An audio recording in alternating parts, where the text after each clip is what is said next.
ध्यान दीजिए, सभी लोगों को शुभ मध्याह्न।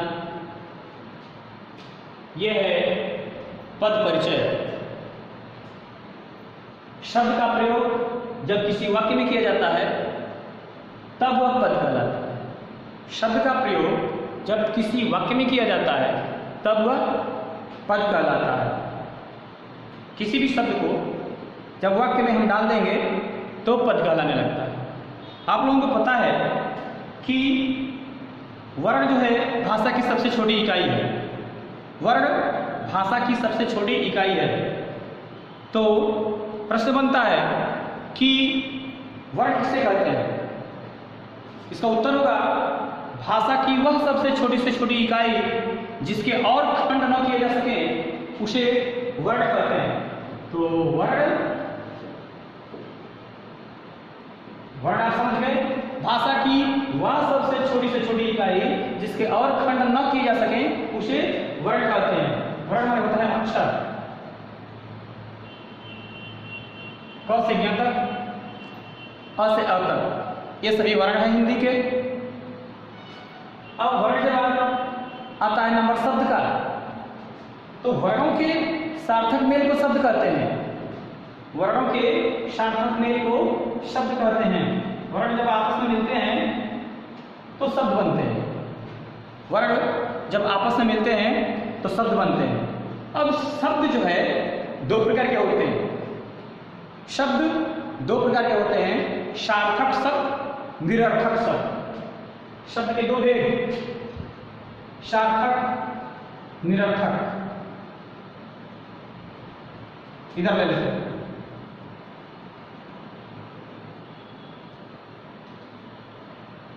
सार्थक,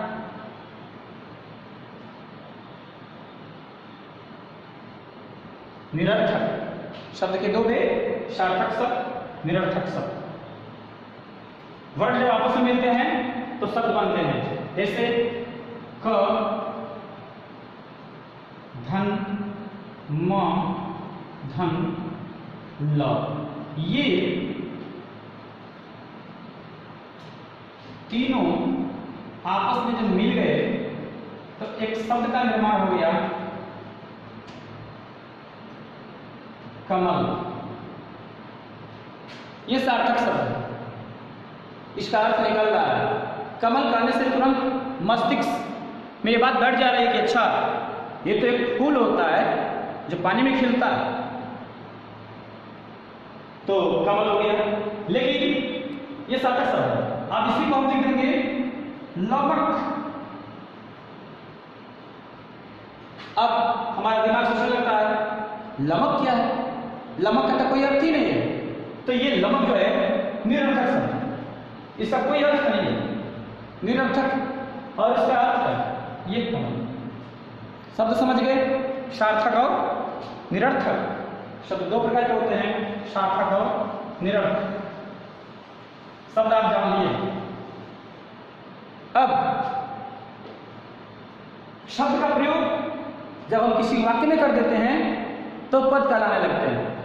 शब्द का प्रयोग जब किसी वाक्य में करते हैं तो क्या कहलाने लगते हैं? पद। तो शब्द के बाद नंबर आता है वाक्य का। वाक्य क्या है? शब्द के बाद वाक्य।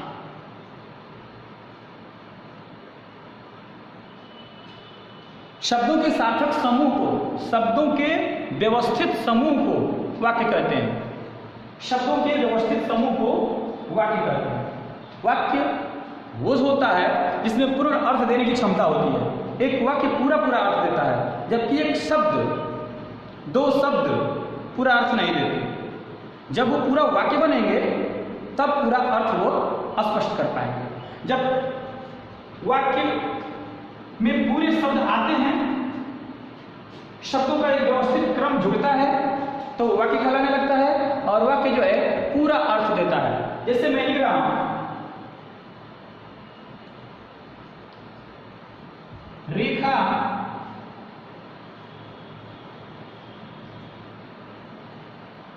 स्कूल, तो दो शब्द है, रेखा, स्कूल। इससे अर्थ क्लियर नहीं हो पा रहा है। कि कहने वाला क्या कहना चाहता है।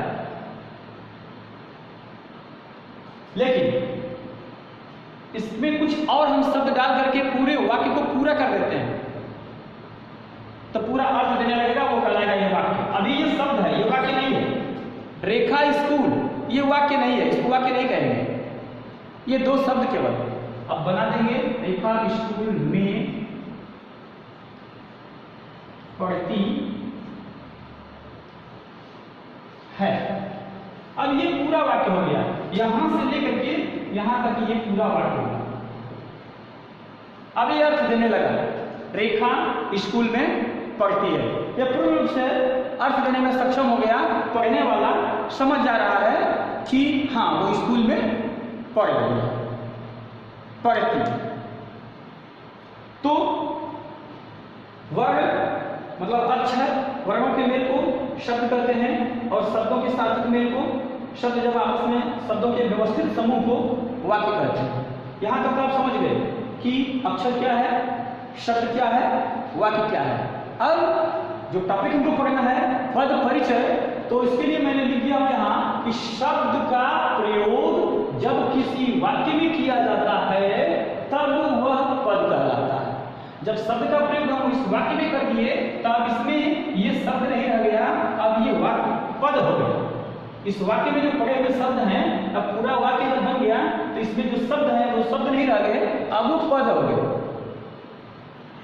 रेखा स्कूल में पढ़ती है, 1 2 3 4 पढ़ती है, 1 मिनट 4 पद है इसमें।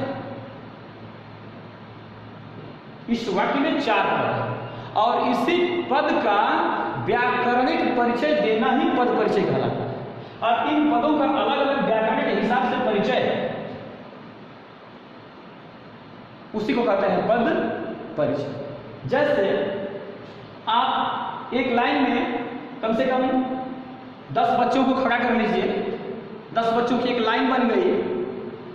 अब उस लाइन में हर एक बच्चों का परिचय लीजिए तो अपना अलग अलग नाम पता बताएंगे। उन बच्चों का नाम अलग होगा, उनके माता पिता का नाम अलग होगा, गांव भी अलग हो सकता है, पता अलग होगा, तो वो कहलाता है उनका परिचय। ठीक उसी तरह से शब्द जब वाक्य में पढ़ जाते हैं तो पद कहलाने लगते हैं और उन पदों का व्याकरण के हिसाब से परिचय देना ही पद परिचय कहलाता है। परिभाषा बन के आती है,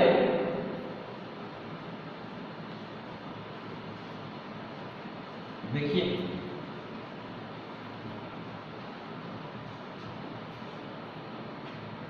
पारिभाषिक शब्दों में हम क्या कर सकते हैं इसको,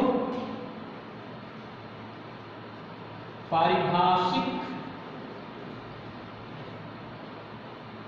शब्दों में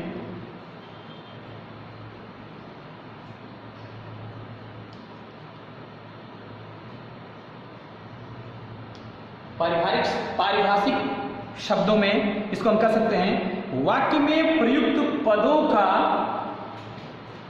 यहां से देखिए, वाक्य में प्रयुक्त पदों का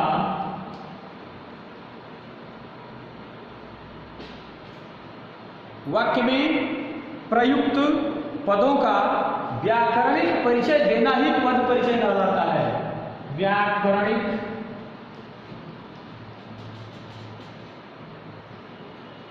परिचय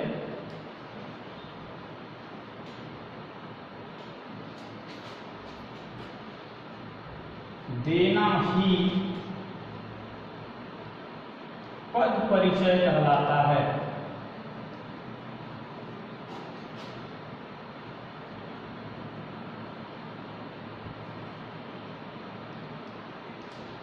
पद परिचय आप समझ गए होंगे। वाक्य में प्रयुक्त पदों का व्याकरणिक परिचय देना ही पद परिचय कहलाता है, जिसको पढ़ना है पद परिचय। तो अब पद परिचय जानने के लिए हमें पदों के भेद का पता करना होगा। पद कितने प्रकार के होते हैं? तो पद जो है 2 प्रकार के होते हैं। विकारी पद, अविकारी पद। शब्द भी दो प्रकार के होते हैं, विकारी शब्द, अविकारी शब्द। विकारी का मतलब जिसमें विकार उत्पन्न हो, लिंग वचन कारक के कारण जिसमें कुछ परिवर्तन आता हो उसको कहते हैं विकारी शब्द। और लिंग वचन काल आदि के कारण जिन शब्दों में कोई परिवर्तन नहीं होता उसे कहते हैं अविकारी शब्द। तो इसी तरह से अविकारी पद और विकारी पद भी होते हैं। और विकारी पद कौन कौन है? पद के भेद।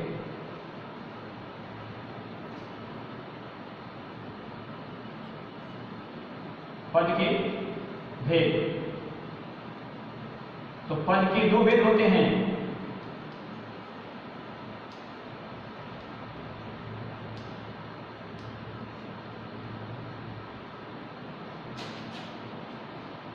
पद के दो भेद होते हैं। पहला है विकारी पद।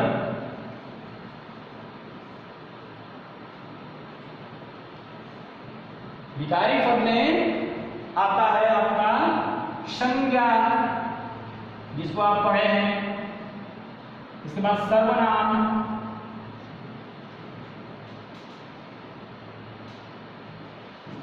इसके बाद विशेषण, क्रिया। संज्ञा, सर्वनाम, विशेषण, क्रिया, ये चार विकारी पद होते हैं। ये लिंग, वचन, काल, कारक इत्यादि के कारण बदलते रहते हैं, इसमें बदलाव आता है, इसीलिए इनको कहते हैं विकारी पद। दूसरा है अविकारी पद। अविकारी पद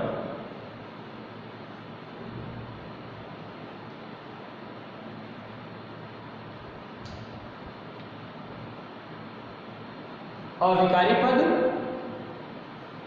ये क्या है? ये है क्रिया विशेषण,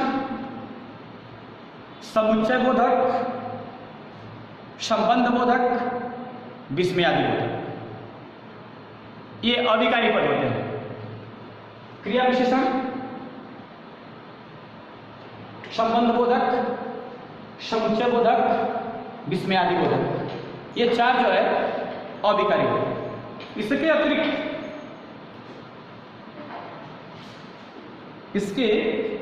अतिरिक्त अन्य चीजों का जानकारी करना और परिचय के लिए आवश्यक होता है, जैसे लिंग, वचन, काल, कारक इत्यादि। वाच्य को भी उसमें शामिल कर लेंगे।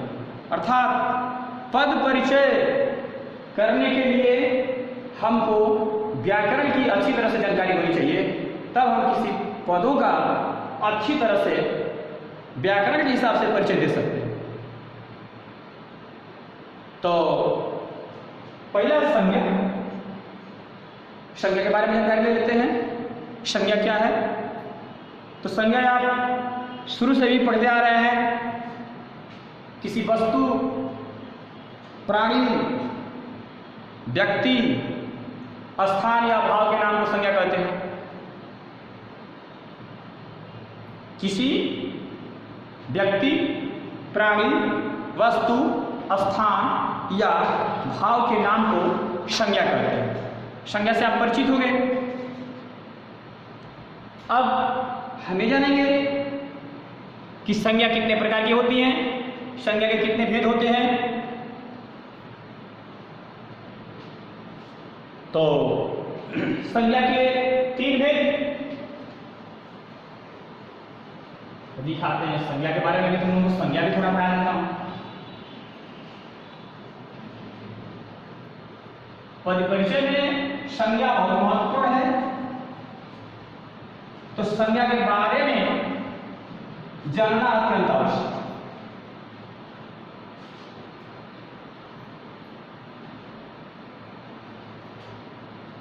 संज्ञा तुम लोग पढ़े नहीं हो, पढ़ करके जो भूल गए हैं वो लोग ध्यान से देखें। संज्ञा।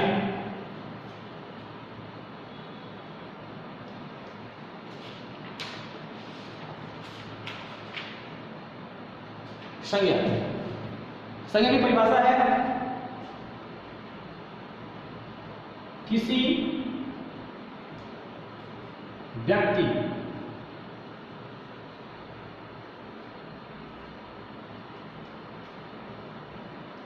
प्राणी, वस्तु, स्थान, भाव या अवस्था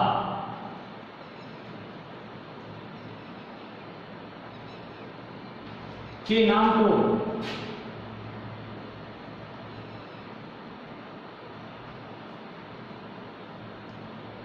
संज्ञा कहते हैं।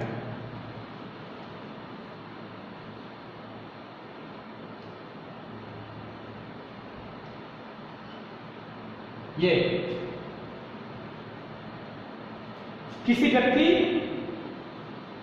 प्राणी, वस्तु, स्थान, भाव या अवस्था के नाम को संज्ञा कहते हैं। अब संज्ञा से आप परिचित हो गए।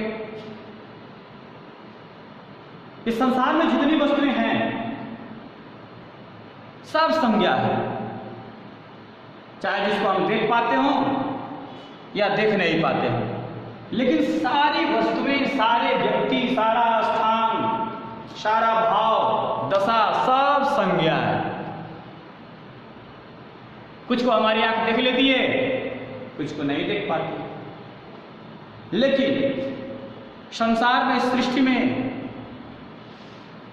जितने भी चीज हैं, नदी, पहाड़, झील, झरना, पेड़ पौधे, मानव, जनजीवन, सुई से लेकर के रडार तक सब संज्ञा ही संज्ञा। जब सब कुछ संज्ञा हो गया तब उसका कुछ भेद बना, अलग अलग उसको बांट दिया गया। अब उसको जान लेना आवश्यक है। तो संज्ञा के भेद, संज्ञा के मुख्य रूप से 3 भेद हैं।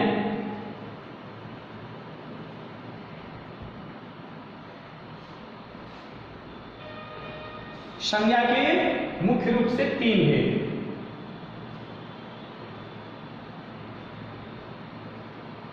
पहला है व्यक्तिवाचक संज्ञा,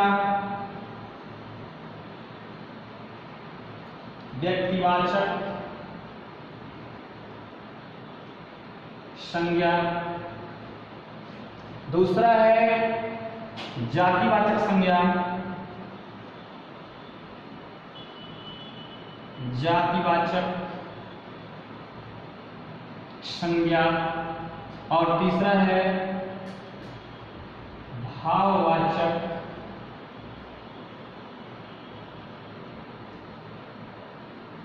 संज्ञा। ये संज्ञा के मुख्य 3।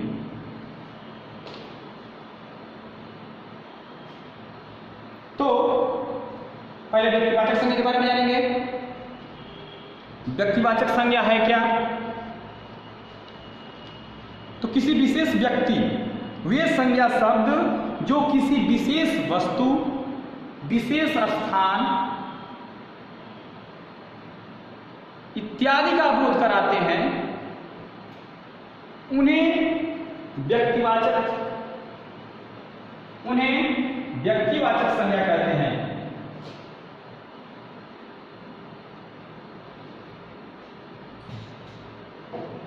उन्हें व्यक्तिवाचक संज्ञा कहते हैं। अब जितने नाम हो गए, जैसे महात्मा गांधी, सुभाष चंद्र बोस, राम, श्याम, गंगा नदी, गंगा का नाम है गंगा नदी, गंगा, यमुना, सरस्वती, है ना, और जैसे हिमालय, आल्पस, अरावली, ये सब चीजें संज्ञा है। और अगर एक का बोध हो, केवल ये पढ़ने से आभास हो कि वो अकेला है, एक है, तो व्यक्तिवाचक संज्ञा हुआ है।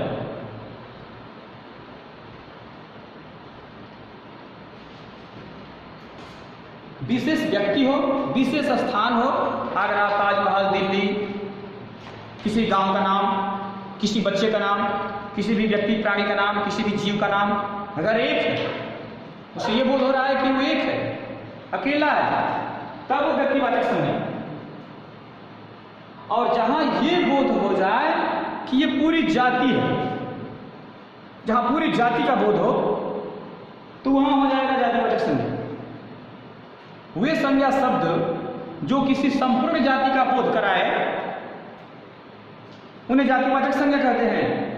जैसे युवक, तो युवक में किसी का नाम नहीं लिया गया, उसमें बहुत से युवक आ सकते हैं, सारे युवक आ गए, दुनिया के सारे युवक, जातिवाचक संज्ञा। नारी, नारियों की एक जाति है, तो उसको कहेंगे जातिवाचक संज्ञा। पुरुष, घोड़ा, घोड़ा की एक जाति है। हमने किसी का अलग विशेष तौर पर नाम नहीं किसी का लिया, केवल जाति का जब हम नाम ले रहे हैं तो उसको कहेंगे जातिवाचक संज्ञा,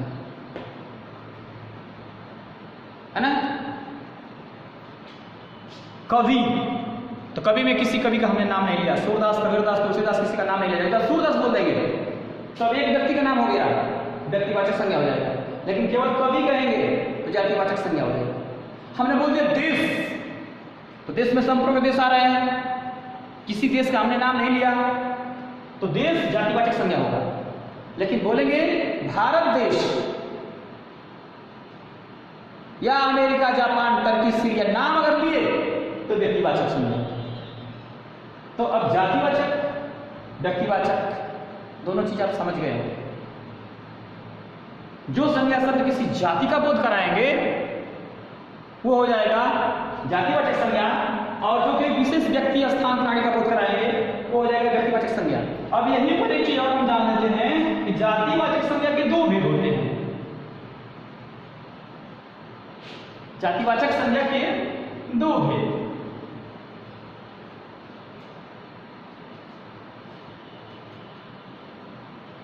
पहला है द्रव्यवाचक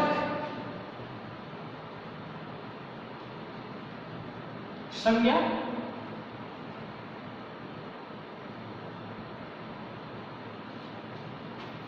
और दूसरा है समूहवाचक संज्ञा।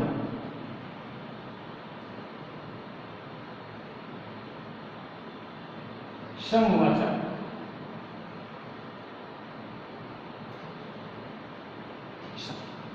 हिंदी के कुछ विद्वानों ने जातिवाचक संज्ञाओं को दो भागों में विभाजित कर दिया, और एक का नाम दे दिया द्रव्यवाचक संज्ञा और दूसरे का नाम दे दिया समूहवाचक संज्ञा। तो द्रव्य के बारे में जान लीजिए, जिन संज्ञा शब्द के द्वारा किसी पदार्थ या धातु का बोध हो उसे द्रव्यवाचक संज्ञा कहते हैं। जैसे सोना, चांदी, लोहा, जिप्सम, टीना, कोयला, ये हो जाएगा द्रव्यवाचक में। और फिर तरल पदार्थ है दूध, तेल, घी इत्यादि शब्द आ जाएगा द्रव्यवाचक में, है ना। तो किसी पदार्थ या धातु का अगर बोध हो द्रव्यवाचक संज्ञा, और फिर एक आता है समूहवाचक संज्ञा। जातिवाचक में से ही निकल करके एक आ गया समूहवाचक संज्ञा। समूह का मतलब कि जो संज्ञा शब्द किसी भीड़, झुंड या समूह का बोध कराए उसे समूहवाचक संज्ञा कहते हैं। इस सेना समूहवाचक है, भीड़, भीड़ कहने से समझ में आ रहा है कि कुछ लोगों की भीड़ इकट्ठा हुई है, तो वो समूहवाचक संज्ञा हो जाएगा। काफिला, हमारा परिवार है, परिवार में 5 लोग, 7 लोग, 10 लोग, 12 लोग होते हैं, तो ये भी आ जाएगा समूहवाचक संज्ञा। ठीक है।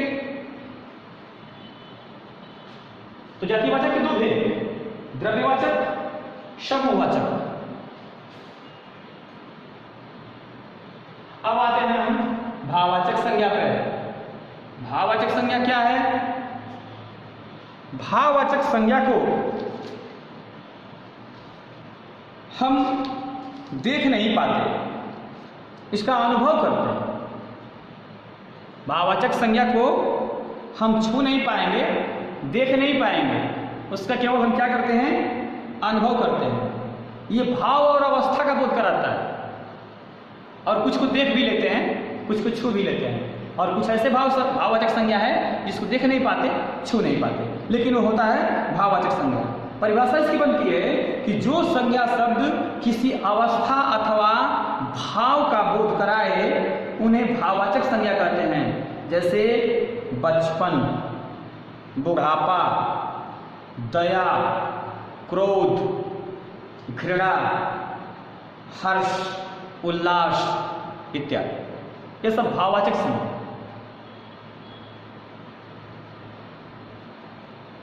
जिन संज्ञा शब्दों को हम स्पर्श नहीं कर सकते बल्कि केवल अनुभव कर सकते हैं वे भाववाचक संज्ञा कहलाते हैं। जिसका केवल अनुभव करते हैं वो भी भाववाचक होते हैं। जैसे परशुराम को क्रोध आ गया, परशुराम को क्रोध आ गया तो हम परशुराम को देख सकते हैं, छू सकते हैं, लेकिन क्रोध भी संज्ञा है और क्रोध को हम न देख सकते हैं न छू सकते हैं, क्रोध को हम छू नहीं सकते। तो क्रोध जो है भाववाचक संज्ञा। किसी को देख करके आपके मन के अंदर दया का भाव पैदा हो गया तो मन के अंदर कितना दया का भाव पैदा हुआ उसको हम दया को छू नहीं सकते, देख नहीं सकते, उसको अनुभव करेंगे। तो जिस चीज का हम अनुभव करते हैं, स्पर्श नहीं करते, वो क्या होता है? भाववाचक संज्ञा। तो इस तरह से संज्ञा के तीन भेद, व्यक्तिवाचक, जातिवाचक, भाववाचक, मुख्य रूप से तीन भेद। और जातिवाचक संज्ञा के दो अलग से भेद, द्रव्यवाचक, समूहवाचक। किसी किसी किताब में संज्ञा के 5 भेद डायरेक्ट लिख देता है और दे देगा व्यक्तिवाचक, जातिवाचक, भाववाचक, द्रव्यवाचक, समूहवाचक। लेकिन आपको यह जानना है कि संज्ञा के मुख्य रूप से 3 ही भेद हैं, व्यक्तिवाचक, जातिवाचक, भाववाचक, और जातिवाचक के 2 भेद और हैं, उसमें है द्रव्यवाचक, समूहवाचक। इस तरह से सब मिलकर के कितना हुए? 5। अब मैं आशा करता हूं कि आप सभी लोग संज्ञा के बारे में विशेष तौर से जानते हैं। अब संज्ञा के बाद पद परिचय कराने के लिए दूसरा होता है सर्वनाम। दूसरा पॉइंट आता है सर्वनाम का। तो सर्वनाम को देख लेते हैं। सर्वनाम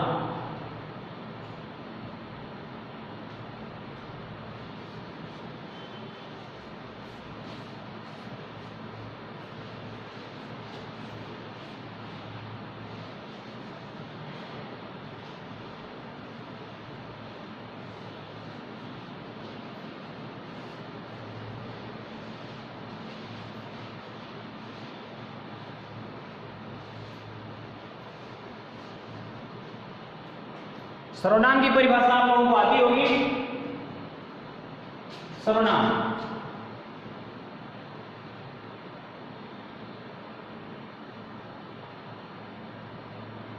सर्वनाम की परिभाषा है जो शब्द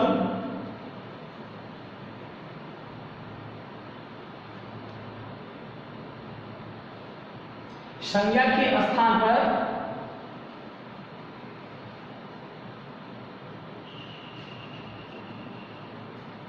प्रयोग किए जाते हैं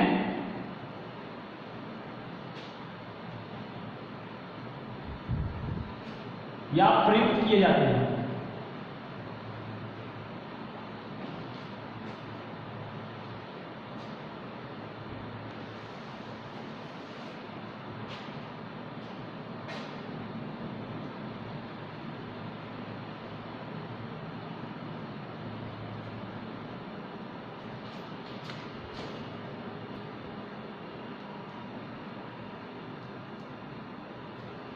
उन्हें सर्वनाम कहते हैं।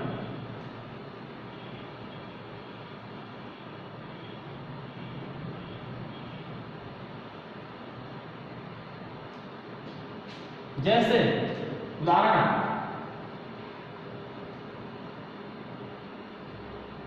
मैं,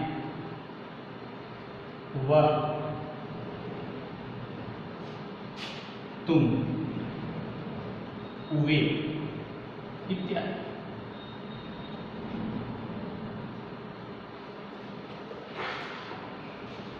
ये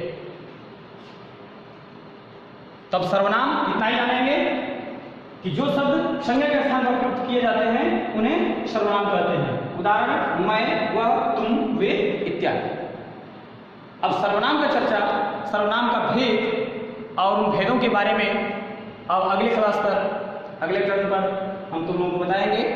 समय अब समाप्त हो गया। इसके लिए आप सभी लोगों को तब तक के लिए धन्यवाद।